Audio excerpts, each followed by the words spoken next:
This week, we'll be doing a lot of talk about the line. If our handicappers and our other personalities on the show here think that that's where the line should be, we'll also talk with Brent from DSI Sportsbook later in the week about any initial sharp action that we've seen. Next week, we'll be talking about the line moves and especially focused on the prop betting market.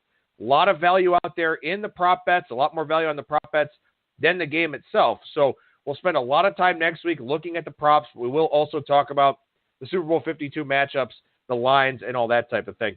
Over at BangTheBook.com, we'll have comprehensive wall-to-wall coverage of Super Bowl 52. I'll be doing player props for both teams, also game props, novelty props. I'm sure some of our other writers will be filling in with some of their prop betting thoughts as well. But we're still going to be covering NBA, NHL, college basketball, MLB, all the stuff that's going on right now. Plenty of soccer content going up over there as well. We are your one-stop shop for sports betting news and information. My 2 situational articles went up this morning because I went out of town over the weekend. Took a couple of days just to relax, but I got those up here this morning. Lots of new content up there. Our college basketball and NBA betting sheets. We've got trends every day. Just so much stuff going on over there that you can apply to our free contest where you can win cash prizes or, of course, apply to your personal handicapping. And again, I cannot stress this enough. At this time of the year, you have to have multiple sports books at your disposal. You have to be able to shop around for those best lines out there in the prop betting market. See if you can get a half point lower or lesser juice on the Super Bowl line or any of the day-to-day winter sports lines that are out there. Futures, obviously, as well. We're going to talk about that in a little bit with Kyle. So make sure that you have multiple sports books at your disposal. We've got our sportsbook reviews over at BangTheBook.com. And, of course, you know about that DSI promo code BTB and the number 25. $25 free bet for signing up. 100% deposit match bonus for both the sportsbook and the live casino. So if you don't have an account over there, go ahead and give them a try. The first of 2 guests here on this Monday edition of Bang the Book Radio, that is Mr. Joe Everett from NFL Draft Bible. Joe, how's it going today, man? It's going well, Adam. Just not as good as Tom Brady, but I'm hanging in there, man. What an interesting game. I mean, Jacksonville, for the most part, played about as well as you can possibly play in this game. New England was 3 of 12 on third down. Jacksonville had the ball for over 35 minutes, outgained New England by 30 yards, didn't turn the football over, and New England's still in the Super Bowl. I don't get it. I feel so bad for Doug Marrone, the whole team. They beat the Pats with the same play action and power running that they beat the Steelers with. Leonard Fournette was running well. I think they kind of needed to stick to him no matter what at the end there. But I love the spread concepts that they just wanted to see them move. And Nathaniel Hackett, if he's not a future head coaching candidate, maybe in the next cycle, I'd be surprised. I thought he called a great game, and it's just, I feel so bad for Myles Jack. I don't know what kind of injury he sustained at the end of that, but that play he made on Deion Lewis, and it's just, I know it's tough to say, well, moral victories and whatnot, but the fact they played the Pats so tight, that whole defense just, I'm excited for what holds for them next year, and just I have a ton of fun watching them play. So I don't think there's any question next season that Jags team, they're going to be right back doing exactly what they were doing. Coaching staff stays the same. Most of these players are coming back. I think the only real decision here is Allen Robinson, who's a free agent and didn't play this year. See where he's at with that knee, but I look at Jacksonville as being strong next season, even though they did lose this. And yeah, I know it's I'm a broken record, but you got to look at this coaching staff. And one guy that sticks out to me is their offensive line coach, Pat Flaherty. This guy was the O-line coach for the Giants' 2 Super Bowl victories under Coughlin, and that's the reason why he's still with Tommy Coughlin in Jacksonville. And this whole crew, they're going to be a good team. This isn't just a one and done, a flash in a pan. Whatever about Blake Bortles, maybe they go a different quarterback route, but man, it's tough not to like this Jags team and want to give them a pat on the back, even though they lost. They gave the Patriots a great scare, and I just think they're just a well-coached crew.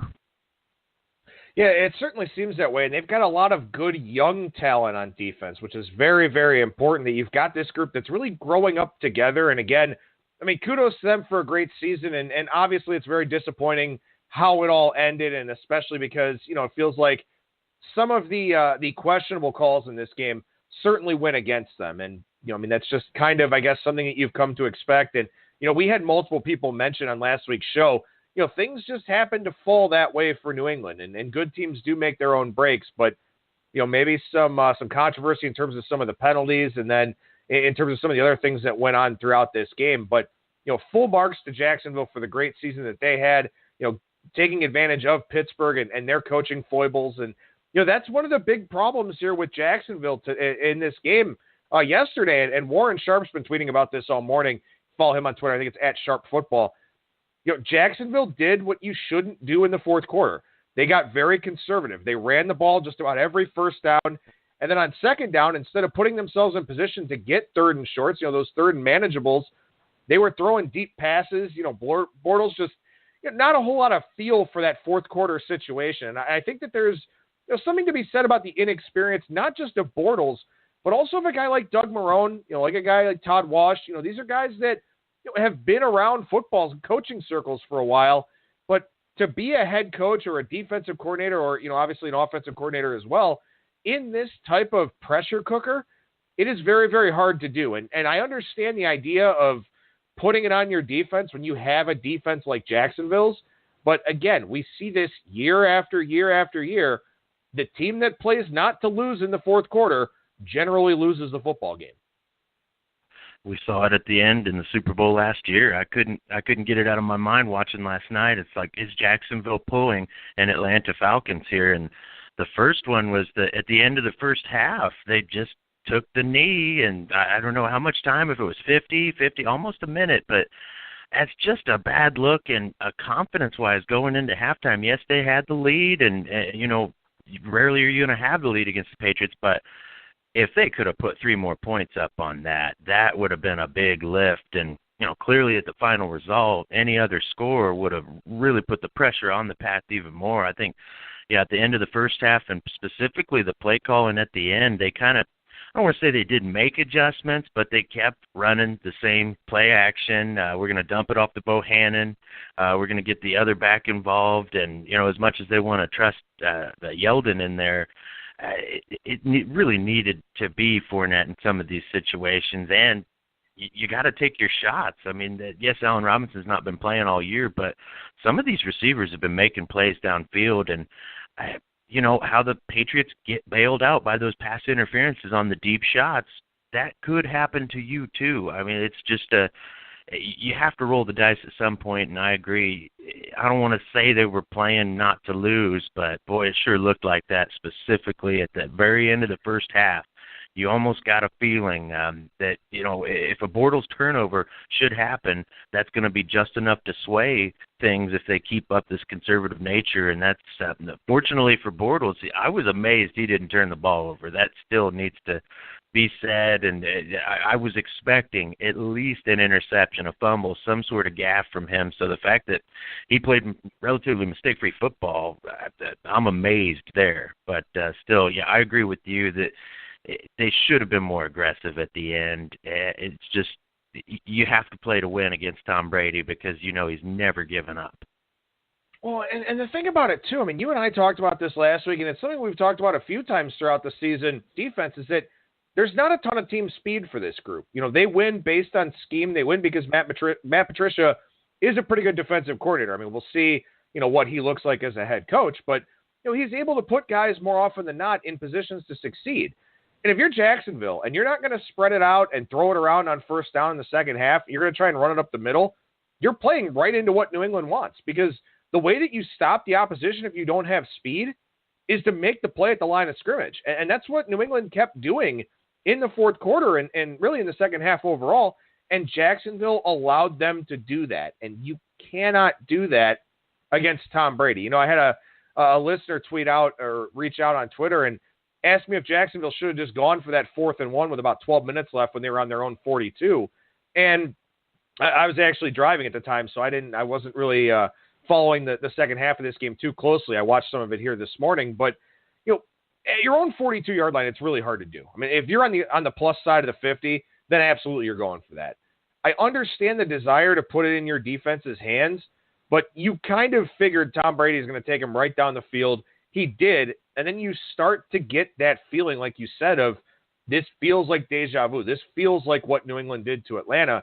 And you just kind of wonder for Jacksonville, if they were a little bit more aggressive on first down, if they did some things to, take charge of this football game as opposed to let New England come to them, we're probably talking about a different outcome here. And, look, the conspiracy theories that are out there about New England, the NFL did not want Jacksonville in the Super Bowl. And I totally get that. And if that's what you want to plant your flag in here on the Monday after the conference championship games, that's your prerogative. But for me, Jacksonville, despite whatever controversial borderline calls were in this game, if you throw the football a few times on first down, if you give yourself third manageables, keep it away from Tom Brady, you're preparing for the Super Bowl instead of the offseason. And that's really the ultimate flaw that I find here, with this game. You're talking about a Jacksonville team that was 8 for 8 in the red zone and scoring touchdowns. Like, this is a team that just run a red zone offense, around midfield, and then use your best plays, the plays that have gotten you to this point, and try to move the football that way. And they just didn't do it, and you see the end result. Yeah, and I agree with passing more, too, because it seemed to me Mercedes Lewis got open at will. And even if he was not open and covered, he still has I know he's old and decrepit, but he's still 6'4", 6'5". There's no one that matches up that well on the Pats defense with him. Their crossers over the middle were open, and those are relatively easy throws for Bortles to make. I mean, this isn't a complex down the seam throw. It's just get it over the line of scrimmage, find a clear lane, get a safe completion, and let's be 2nd and 5. Let's be 2nd and 6 maybe, instead of 2nd and 10, 2nd and 9, 2nd and 8. And I think that's where really it just came back to bite him big time. And it's Mercedes Lewis, the first touchdown he gets, he points at his wrist with the time sign, and it's like, well, what time is it now, Mercedes Lewis? I think they should have given him the opportunity to keep playing well, because he started off, I thought, strong, and that's definitely a mistake in Hackett's game plan. That it just seemed to me as the few mismatches they have. One's Fournette, and then what else do you have? I think they needed to go back to Lewis. It just that one was kind of, if I was a Jags fan, I would have been ripping my hair out at that one. Last thing I'll ask you here, and this is kind of a meaningless hypothetical, but I'm just kind of curious here as we're thinking about it. I think one of the things that sort of pushed Marrone and Hackett into a little bit more conservative of a game plan was Rob Gronkowski going out. Because as we talked about in the lead up to this game, Vance McDonald kind of did what he wanted to do against this Jacksonville defense. So, they were probably really keyed in on Gronkowski, who only had 3 targets in this game, on obviously left with a concussion. If Gronkowski stays in this game and New England has that weapon, when Jacksonville's trying to protect this lead, I wonder if his presence was actually, helpful for them in the sense that they would have been more aggressive. Maybe they would have tried to keep the ball away from New England a little bit more. But it almost feels like once Gronkowski went out, Jacksonville was kind of like, well, I think we can put it on our defense now. I think we're going to be okay. We just worry about Amendola and Lewis on the underneath stuff. And, Cooks got free a couple of times, but they don't have Gronkowski. They don't have that guy that we really game planned for. I just sort of wonder if maybe that was, more of a detriment to them than anything else, which is kind of crazy to say with a guy who's, probably the best tight end in the NFL. But it almost feels like, that sort of changed their game plan a little bit in a negative way. I think there's something to it. And, yeah, arguably one of the best players in the league regardless of position, just because of the scarcity of a guy that could do that. I think they did kind of go conservative and say, well, let's see what they can do from here on out. But I don't know. I still believe after Amendola scores that first touchdown and there's a little life breathed into that offense, that's where they should have realized that we can't go conservative. We can't wait and see approach here. They're still dangerous no matter. It's all about 12 still. So there might be something to it to where that caused them to kind of reassess things and maybe just overthink their end or their hand. But, it's going to be something they'll have to live with for not going with the rest of the script, I think. Maybe they just, when that happened, but I have a hard time believing that they wouldn't, like I said, just keep airing it out. That's your surprise tactic. They're expecting Leonard Fournette.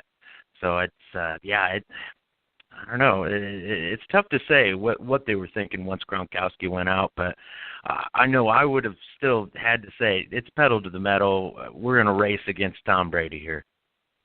And obviously it's easy for us to say these things. I mean, we're just a couple of guys talking on a sports betting podcast about this game. I mean, we don't know the personnel as intimately as these coaches do. But again, every single year you see a team play not to lose in the fourth quarter, and they lose. And this is something I talked about with regards to Kansas City in the wild card round. I just don't understand why these coaches haven't figured this thing out yet, where you got to keep going. You got to keep playing your offense. You got to keep doing what got you there. If they're going to flood the box and play 9 guys in the box against Leonard Fournette, and you're going to run up the middle out of shotgun, you better be expected. You better know what's going to happen. And that's going to be, you're not going to move the football. Make a change. Do something different. Take that deep shot on first down, throw a crossing route on second down, then maybe you open up a run-pass option on third down if you're 3rd and 3, 3rd and 2, something like that. Just don't be vanilla. And again, yet every single year we see this happening. So I don't know. Maybe at some point somebody will kind of change the mold there, and maybe it'll even come here in Super Bowl 52 where the Patriots will take on the Philadelphia Eagles. And it wound up being a pretty good day for the sports books on Sunday. Jacksonville wound up covering the spread of 7.5, but the books were pretty balanced on that game overall between sharp money on Jacksonville, public money on New England. But you got that blowout that you needed if you were an odds maker in that second game. It took all the teasers out of play because all of the teasers covered in the Jacksonville-New England game. But you get that Philadelphia blowout plus an underdog winning outright. So maybe a little bit of Eagles money line exposure, but still, I don't think anybody, even when you consider the way that Minnesota won with that walk-off touchdown, you figure, okay, this team's going to have a couple of days where it's going to be tough to get back to work, but they should be ready to go. This should be a competitive game. It was anything but. Yeah, I couldn't believe the only play that the Vikings really got off was that blown coverage on Kyle Rudolph. Outside of that, Philly just put their thumbs down and didn't let up until the end. And once again, it's coaching. I think Jim Schwartz called an amazing game. Their defense basically scored 2 touchdowns for them, and can't take anything away from Foles. He played well, that's for sure. But I still think he's at this point to where the coaching's so good, the supporting cast is right now. It's perfect, and at this point, you're basically looking at a guy who's going to be the next Jeff Hostetler, who's going to get a contract after this performance. So one thing that shocks me, the takeaway, is the poor tackling from the entire Vikings defense. And Trey Wayne's a missed tackle and a broken tackle, and the guy is usually very consistent at wrapping up. And I think the injury to Xavier Rhodes mid-game definitely kind of got to them and caught up with them. But the shocker and the takeaway is just that what was one of the best defenses in football and one of my favorite defensive minds, his defense and his crew looked really bad. They basically got beat up.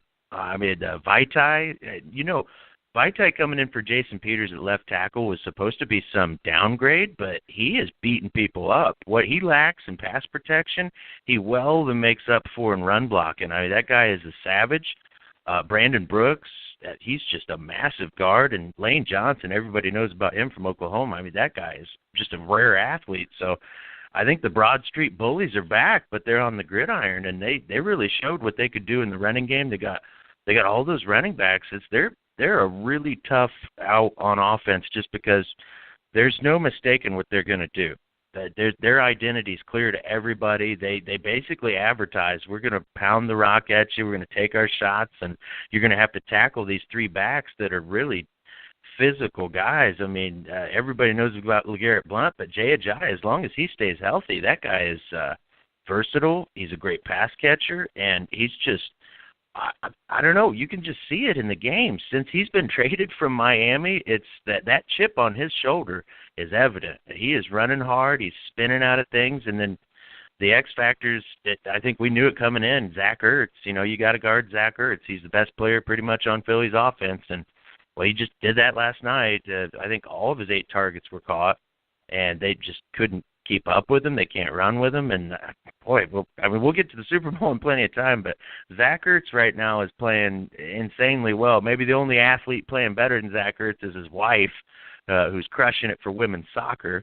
But, I think too bad for the Vikings. I love Mike Zimmer to death, but they actually have some questions going into next year. All those quarterbacks are free agents, Keenum, Bradford, Bridgewater, and they're going to have to pick one. Maybe they pick two, but that's quite the head scratcher they've got on their plate. The bonus is Dalvin Cook's coming back, so they have a star on offense. That's clear. I think really losing him mid-season, things could have been a whole lot different for Minnesota had he been healthy. But the rest of the crew's back. Diggs, Thielen, they're under contract. The defense returns intact.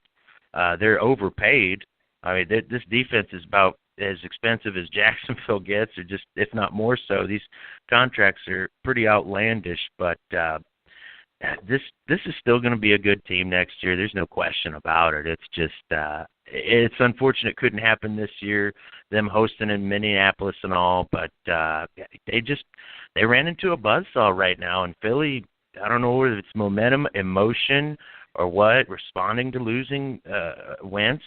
They're just playing well right now, and that coaching staff as well. It's just they're doing a heck of a job. Frank Reich, DeFilippo, Peterson. That's what they've done with Foles.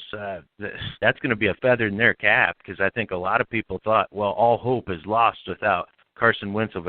Well, Nick Foles, he made me look quite the fool, because I've been calling him Nick Foles, and boy, do I regret it, Adam. I think last night, that's about the best I've seen him play in his career. We'd have to date it back to his Texas high school days or Arizona Wildcats. He was throwing some ropes out there, and the one where he hits Alshon Jeffrey deep and closes his eyes. Talk about grip it and rip it.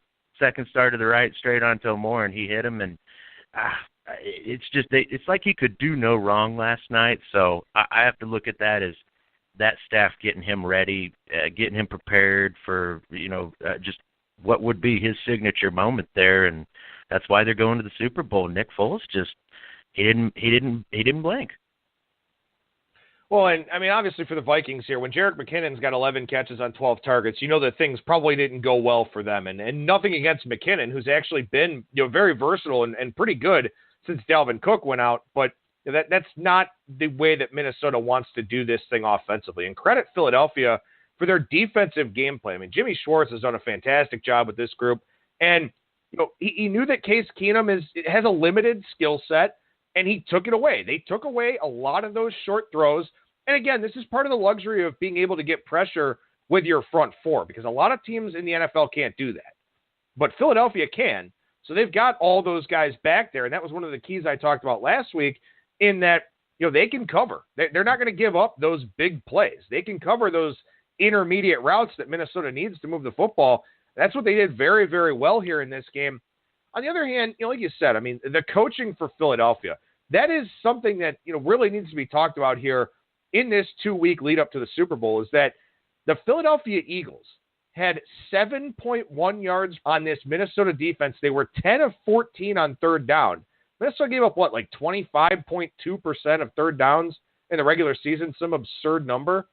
And Philadelphia was 10 of 14, had 456 yards, had the ball for over 34 minutes. That is using all of your weapons on offense, and that's exactly what they did. Ajayi with the tough yards running. Blunt came in as kind of that battering ram guy, scored the touchdown. Ertz 8 for 8 on catches and targets. Jeffrey 5 for 5. Torrey Smith, a guy they didn't use very much during the regular season, he's got 5 catches for 69 yards on 7 targets. Aguilar gets into the act a little bit as well. They used everybody. They spread the ball around. They spread the Vikings defense around. That was the defense that even had Andrew Sendejo, who, I'm kind of surprised he played, and maybe that's a discussion for a whole nother day. But, man, this Philadelphia offense looked great. This defense looked great. Frank Reich and Jimmy Schwartz and DeFilippo and Doug Peterson. This is a very formidable group here going up against the Patriots now. And we always think of the Patriots having a coaching advantage with the Hoodie and McDaniels and Patricia. And I'm not going to say this Philadelphia group is on that level yet. But in terms of past Super Bowls that we've seen with the Patriots, I really don't think the coaching gap is all that large here, especially when you consider that Philadelphia is very well set up in the skill positions. Absolutely, and the coaching, I couldn't agree with you more because, yes, Matt Patricia and Belichick's defense, but Doug Peterson, Frank Reich, DiFilippo, even these assistants will be head coaches one day. And speaking of head coaches one day assistants, on the other side, McDaniels versus Jim Schwartz has to be the best coordinator rivalry and matchup there is in this game. Both of these guys have the New England ties, and I guess that's what it ultimately boils down to. Can Belichick kind of channel his history with Schwartz and, back in the Cleveland days? I mean, like, he comes from that whole camp, so maybe he could figure something out there, but I think Jim Schwartz is calling a great defense right now, and they are loaded on the defensive line. I think that's, everybody talks about Minnesota and Jacksonville. Well, Philly's D-line is right up there. Even take Fletcher Cox out of the mix. Timmy Jernigan has been a godsend to them because, you have somebody else at that 3-tech, and if you double up Fletcher, then Jernigan's going to make his plays. And those ends, I was really happy to see Derek Barnett make that sack. The rookie out of Tennessee, some people may have criticized that pick. Well, they've got Vinny Curry and Brandon Graham. They picked up Chris Long. What do they need another defensive end for? You need it for that heavy rotation and fresh-legged pass rushers, and that's what came in there. He beat off the edge and it caused the turnover. That's just what he did at Tennessee. So happy to see that's kind of translating to the pros. And, yeah, this matchup, the Patriots are going to spread them out. That's what they'll do. They'll try and the Eagles spread them out. They'll try and get the power running game. And what I would worry about is, like, that Ajayi will be a bigger part of the passing game. And once again, the problems this Patriots defense has is size. It's interior, coverings fast, speedy running backs, slot options, and tight ends. And I hate to say it, but the Zach Ertz, I would expect him. He could get open against Kyle Van Noy. I don't think Landon Roberts or David Harris or anybody's going to cover him. So that's got to be the Patriots' biggest worry, is to make sure Zach Ertz just doesn't go off on them. But then the other side, like I mentioned, those Broad Street bullies, man, they're there to just do one thing, and that's beat up whoever lines up right across from them. So that's a worry there, because the Patriots aren't as physical a defense as they have been in the past, and they stopped Fournette in situations, but if that got out of hand, I don't know how many more times they could have stopped Fournette. So this whole game is it's definitely the more exciting of the two. Sure, say what you want about the penalties in the Patriots game, but I look at this as a premium matchup against coaching, and then a strength versus strength, one of the best defenses in football against arguably the best quarterbacks that's played. So I think the big fortune here, the New England Patriots are fortunate to have this 2-week gap. And Gronkowski, with that concussion, he can rehab this and hopefully come back. It did look like a pretty serious concussion, but at least it's not just a 1 week. 2 weeks is a much better time span, and I think Brady's hand injury appears to be minor in scope. He's going to have those stitches removed, but where the stitches were, he looked to me to be still gripping that ball fine, spinning it just as old. So I don't think that's an issue in this game. And like I said, the one thing that could crop up is Belichick does know Schwartz well. They have a relationship, and that's the worry, I guess, if you're the Eagles. But the game edges. I see Amendola doing exactly what he did, and Amendola, were it not for a knee injury when he was with the Rams, things could have gone a lot differently. This guy's he's definitely a special player, and I hate to say that it's a good thing that Edelman's out, because Edelman's a great player, but Amendola is able to shine with this opportunity, and it's just a nice thing to see, because he's every bit as talented. It's just injuries, misfortune, wrong team, wrong time. So good. I think Amendola is going to continue to be a bigger part of that Pats offense, because he's just, you can see it. He's running well. He's playing well. I think he's right now at playing at tip top. And if I was the Patriots, I'd try and get him a little bit more ingrained, especially those Eagles corners. That's where they could win. Jalen Mills played a good game last week, but is that going to happen 2 weeks in a row? Is Patrick Robinson going to stay healthy? Like those corners in Philly, that's where I think Jim Schwartz is going to be doing his best to hide them. And if they're doing their homework right, they definitely want to get Chris Hogan, Amendola going against those guys and just forcing them to win their matchups, because that's where I think they can win. I mean, Darby will be on Cooks, I assume, and then those other two corners, that's where I think the Patriots have the leg up. So, yeah, I'd look for a big game from Amendola, big game from Ertz on the other side, and I don't know, I'm seeing some points scored in this one. Yeah, this one a rematch of Super Bowl 39. New England won that 24-21. Deion Branch was the MVP of that one. So if you want to win a bar bet here, in Tom Brady's 5 Super Bowl wins, Deion Branch is the only guy that's kept Tom Brady from being the MVP in all 5 of them. And, of course, we'll see if Brady can pick up another MVP award here in Super Bowl 52. But, yeah, I mean, there's so much to break down about this game. And the coaching thing is really significant because you've got apparently 2 guys that are very capable of putting their players and their coaching staffs in positions to succeed. And that's something that should make for, a really exciting game there on February 4th. We'll talk about plenty of angles as we go throughout here, especially the fact that, while Philadelphia is a fairly veteran team, you've got very few guys that have been through the rigmarole of all these media sessions and availability and all that. For New England, I mean, this is a year after year after year thing. It's nothing new for them. So that may be an angle that we talk about a little bit more next week. But New England, a 5.5-point favorite here, total of 48. And, the look-ahead lines had New England a 6.5. Some places were even dealing 7-point favorite for this line. So obviously Philadelphia is getting some respect there for what they did to Minnesota. Meanwhile, as we know, New England struggled against Jacksonville. So, in that respect, Joe, I think it's interesting to see this line get adjusted down a little bit. I also think it's correct because, of what we saw with New England there against Jacksonville, because, again, New England's facing another top defense here. And, the way to beat New England is to find some kind of way to slow down Tom Brady for 4 quarters. Jacksonville did it for 3, couldn't do it for 4. Maybe Philadelphia can. That's got to be their method, but I definitely agree that it's showing respect from Philly, because even a lot of my offshores are showing +5 now. So, the Eagles, they're not getting blatantly disrespected here, but I just don't know how you slow them down. I think Gronkowski comes back.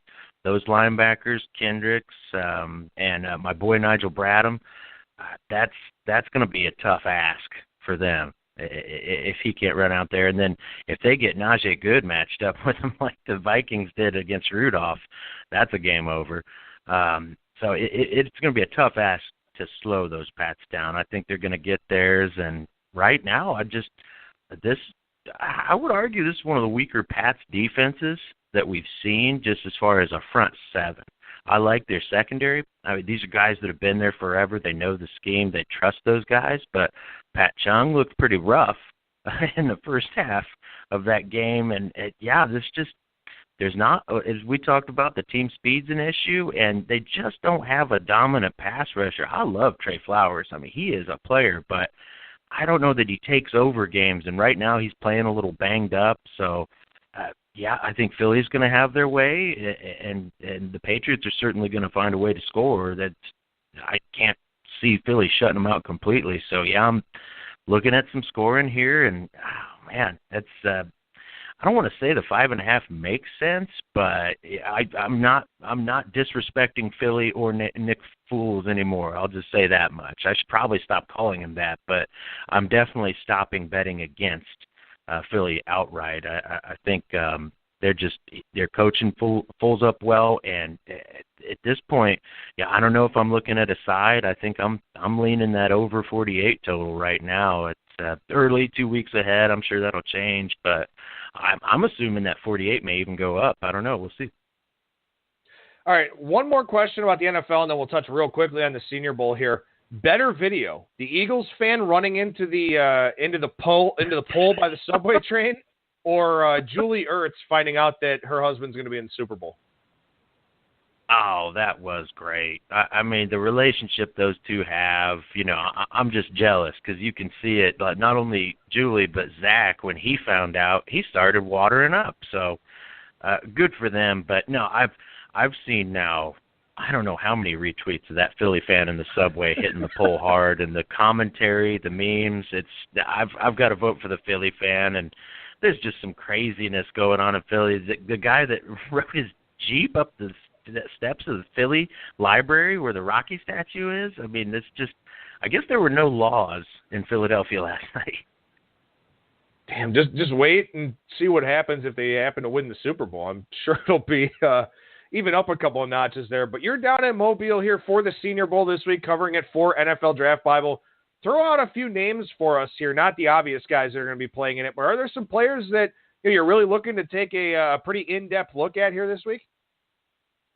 Well, the two big headliners are the quarterbacks. Baker Mayfield accepted his invite, will be down participating, and Josh Allen, the Wyoming quarterback, is coming down. He's an underclassman, but he's already graduated, so that's why he's eligible. These two quarterbacks going through the wind down in Mobile, this will be a big tester for them, solidifying their first-round draft stock or destroying it potentially. So the quarterbacks are the ones to watch. That's what will affect the first round of the draft. And then I think there's a left tackle from Western Michigan by the name of Chukwuma Okorafor, who has started 3 years there for P.J. Fleck and now Tim Lester. But I think he's a guy that comes in this event. He's going to face off against a lot of Power 5 pass rushers, SEC guys with speed, hybrids. And I think he's going to have such a big week and shut kids down. And he's only played 6 or 7 years of organized football. He's from the Republic of Botswana. He's a soccer-playing kid. He's got amazing feet, but he's also 330 pounds and 6'6". I think of all the tackles in this class, he's the one that's not being talked about highly enough because of what he is super raw, but the upside he has, I think, is greater than any tackle in this class. So, yeah, Chooks, as they call him on campus, I think he's going to have a big week. And then I'd close it out with Marcus Davenport, small school. UTSA, everybody knows that played the lines of college football. UTSA was balling out. Well, defensively, this was the tone setter. It's another guy. He's 6'6", about 245, 250, depending on the day.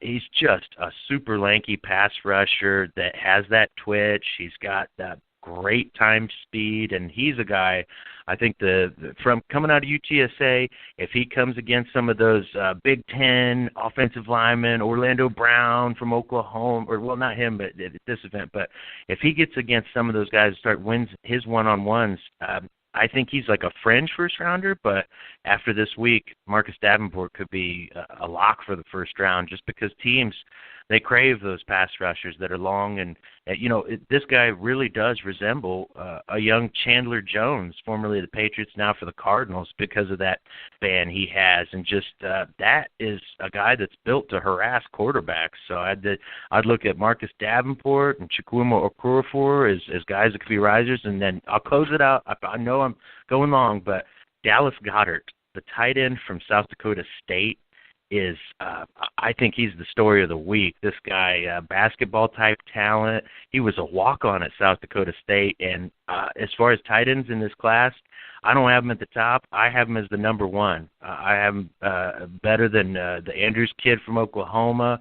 I'll take him over Gesicki. This Goddard is just a rare kind of athlete. I think he's going to show up this week and really put his name out there and let it be known there's no tight end that's better than me in the 2018 draft class. So, yeah, I'd look out for Dallas Goedert this week.